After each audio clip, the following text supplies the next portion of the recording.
Hello everyone, how are you all? Hope you all are doing so good. Welcome back everyone, welcome back kids, welcome back to the mommies and the teachers who are going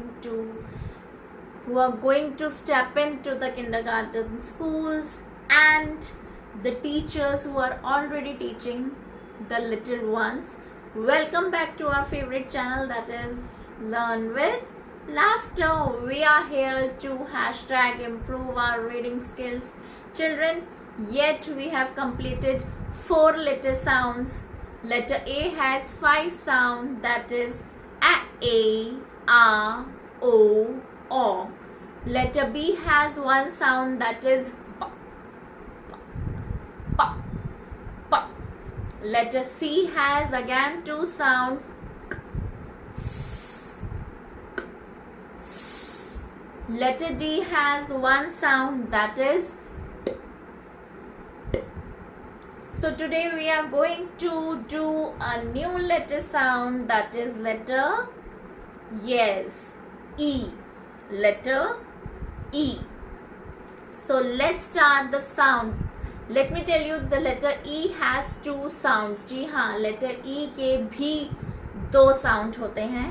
So today we are going to cover the first sound of letter E, that is A. A. A. Like in A. Elephant. A.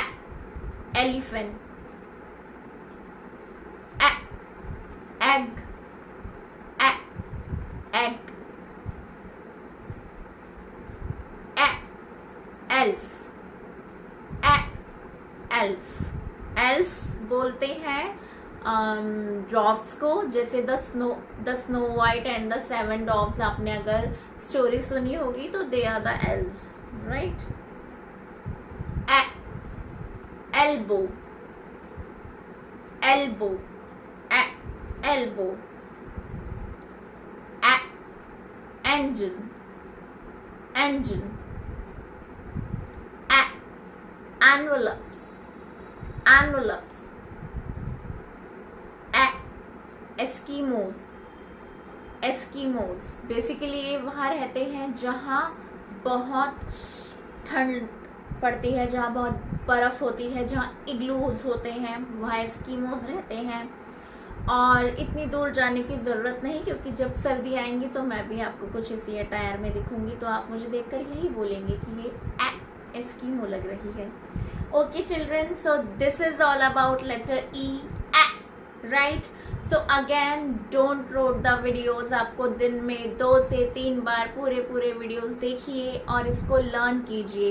And to the teachers who are just entering in the kindergarten schools and going to the interviews, so please, and to the mommies जो अभी ये पढ़ा रही हैं कि घर में कैसे पढ़ाया जाए बच्चों को, कैसे उनको रीडिंग के लिए प्रिपेयर किया जाए, specially those who are struggling in reading. आप लोग ग्रेड 4th में होते हैं, 5th में होते हैं, तो मदर्स को लगता है कि रीडिंग नहीं कर पा रहा है तो ठीक है, लेकिन क्या अब मैं इसको फोनिक्स पढ़ाऊंगी, इतनी फर्स्ट स्टेज से पढ़ाऊंगी? ये डाउट को बिल्कुल नहीं रखें और फोनिक्स से ही स्टार्ट करें, बिकॉज वो भी बहुत हेल्प करेगा. अगर आप चाहते हैं कि 5th का स्ट्रगल 5th में ही एंड हो जाए, 4th का स्ट्रगल ग्रेड 4th में ही एंड हो जाए, स्ट्रगल कंटिन्यू ना रहे स्पेशली इन रीडिंग, तो उसमें भी, उस स्टेज पर भी फोनिक्स को लर्न करना कोई शेमफुल नहीं है. इवन उस स्टेज में आप बहुत जल्दी पिक कर पाएंगे. 1 डे में मे बी 10 लेटर्स आप एक साथ कवर कर लें, या 5 करें, 8 करें, मोर देन इनफ, राइट. तो आप फोनिक्स किसी भी स्टेज पर, आप किसी भी ग्रेड में अगर स्ट्रगल कर रहे हैं रीडिंग में, तो I will suggest start with phonetics only, right? So children and everyone, it's time to say bye bye. This is Parul. If you like my videos, please like, share and subscribe. Bye bye and big puchis, so many puchis to all of you. Bye bye, see you soon.